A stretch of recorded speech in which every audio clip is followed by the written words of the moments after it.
संयुक्त संघर्ष मोर्चा अध्यक्ष शमसुल हसन ने चैनल से चर्चा में कहा कि जिस तरह से कांग्रेस से टूटकर संपूर्ण मध्य प्रदेश से लोग जा रहे हैं, उसे लगता है कि कहीं न कहीं कांग्रेस की जो नाकामी थी वह कांग्रेस के सामने आ रही है।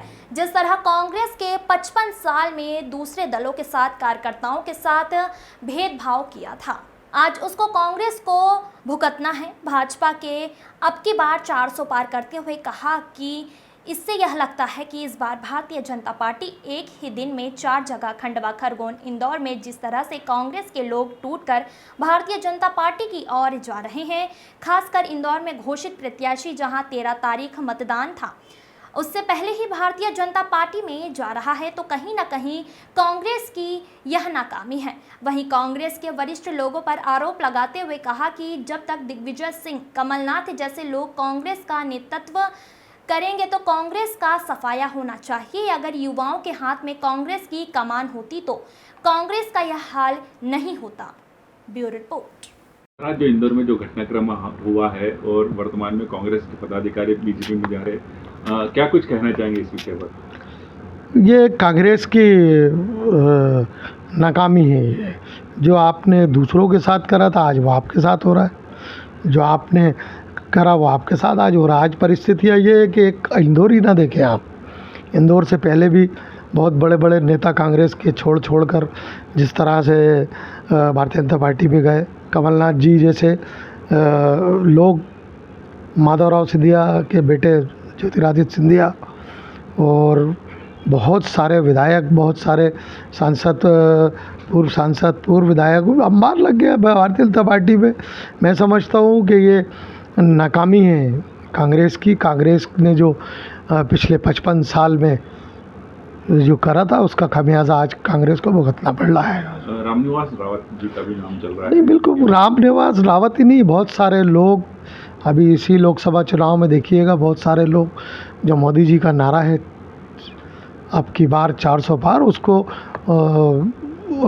उसको प्रारूप दे रहा है, उसको अमली जामा पहना रहा है। और धीरे धीरे इसी लोकसभा में देखिएगा आपके बहुत सारे लोग किस तरह पार्टी को छोड़ कर भारतीय जनता पार्टी में जाना शुरू करेंगे, वो जा रहे हैं। और वर्तमान में देखिए आज खंडवा, खरगोन, खजुराहो, इंदौर और जिस तरह से master stroke Bharatiya Janata party front foot पे आकर वो खेल रही है, यकीनन काबिल तारीफ़ है। और सबको अपनी सियासत करने का अधिकार है। अगर भारतीय जनता पार्टी तोड़ फोड़ की सियासत कर रही है तो क्या बुरा कर रही है। कांग्रेस ने जो करा था आज वही भारतीय जनता पार्टी कर रही है। इसमें मध्य प्रदेश में जो चुनाव हो रहे हैं लोकसभा के, क्या देखते कि कितनी सीटों का अनुमान लगाते हैं आप अपने हिसाब से? देखिए, जिस तरह से कमलनाथ जी, नरेंद्र मोदी जी प्रधानमंत्री के यहाँ पहुँचते हैं, उनका बेटा पहुँचता है, और उसके बाद जिस तरह से महापौर चला जाता है, दीपक सक्सेना चले जाते हैं, तो ये प्री प्लान गेम था। कमलनाथ जी का सेटलमेंट नहीं हो पाया तो आज देखिए कि सारे लोग चले गए थे, अब कमलनाथ जी कह रहे हैं आ जाइए। अगर सेटलमेंट हो जाता भारतीय जनता पार्टी में तो यकीनन कमलनाथ जी, नकुलनाथ जी ये भी आज भारतीय जनता पार्टी के प्रत्याशी होते। मध्य प्रदेश में 2 बड़ी सीटें हैं, एक छिंदवाड़ा के नकुलनाथ और दूसरी राजगढ़ से पूर्व मुख्यमंत्री दिग्विजय सिंह रोडमल नागर जी के खिलाफ लड़ रहे हैं। दोनों सीटों को किस नज़र से देखते हैं, क्या मानते हैं इन सीटों के बारे में, क्या कहना चाहेंगे? मेरा तो ऐसा मानना है कि कांग्रेस के गुनाहगार यही लोग हैं, इनको हारना चाहिए। जब ये हारेंगे, जब घर बैठेंगे, तब कांग्रेस का भला होगा, क्योंकि यही वो लोग हैं जिनको मिस्टर बंटाधार भी कहा जाता है। यही वो लोग हैं जिन्होंने कांग्रेस की ये दुर्दशा की है। आज देश में जिस तरह से लहर कांग्रेस से लोग कूद कर, डूबते जहाज से कूद कर भाग रहा है, तो उस पर कहीं गुनाहगार ये लोग भी हैं। और इन लोगों को तो चुनाव हारना चाहिए। 80 साल के हो गए, 75 साल के हो गए, जब तक ये हारेंगे नहीं, युवाओं को मौका मिलेगा नहीं। अगर कांग्रेस बचाना है तो राहुल गांधी को इन लोगों को बाहर का रास्ता दिखाना चाहिए था, नौजवानों के हाथ में कमान देना चाहिए थी, जिससे कांग्रेस बनी रहती, चुनाव में भी बनी रहती, कंपटीशन में भी बनी रहती, दौड़ में भी बनी रहती। लेकिन आज परिस्थितियाँ बिल्कुल अलग है। आज स्थिति ये है कि बूथ पे बैठने वाले ना तो राजगढ़ में मिल रहे हैं और ना कमलनाथ जी के गढ़ में बैठने वाले मिल रहे हैं। स्थिति मध्य प्रदेश में बहुत दयनीय है कांग्रेस की। और जिस तरह इंदौर का एक नौजवान जिसको टिकट दिया उसकी बैकिंग करने कोई नहीं पहुंचा, 2 शब्द वरिष्ठ लोगों ने नहीं बोले, जब चला गया उसके बाद ढोल मंजीरे पीट रहे।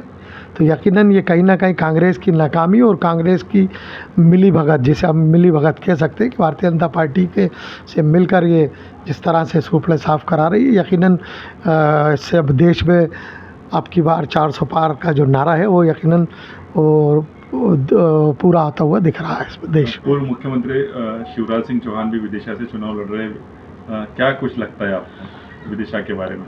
विदिशा के बारे में तो मामा जी के बारे में तो ना ही पूछे तो बेहतर है, क्योंकि मामा यकीनन मामा है। मामा का विदेश ही दीवाना नहीं है, मध्य प्रदेश के कोने कोने में मामा के दीवाने हैं।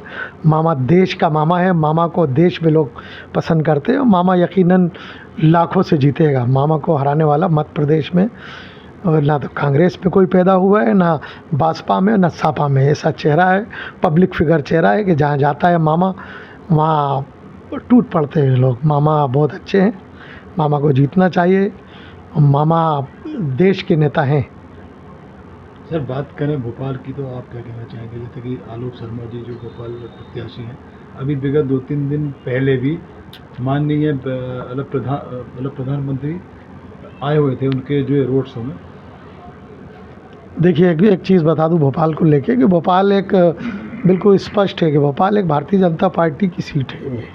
अगर भारतीय जनता पार्टी से यहाँ किसी को भी, आलोक जी तो बड़ा नाम है, अगर भारतीय जनता पार्टी अपना पट्टा टोपी रख के चुनाव लड़ाएगी तो भोपाल की सीट यकीनन भारतीय जनता पार्टी जीतेगी। चूँकि जिस चेहरे को लेके आए उसको पब्लिक पे कोई जानता नहीं है।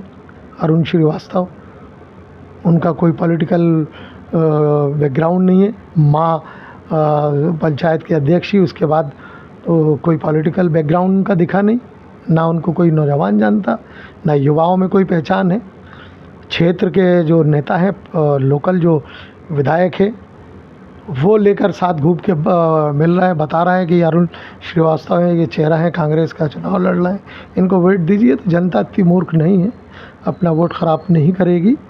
जो जीतता हुआ दिखेगा वो भोपाल के लोग उसको वोट करेंगे, वो यकीनन आलोक को वोट करेंगे लोग।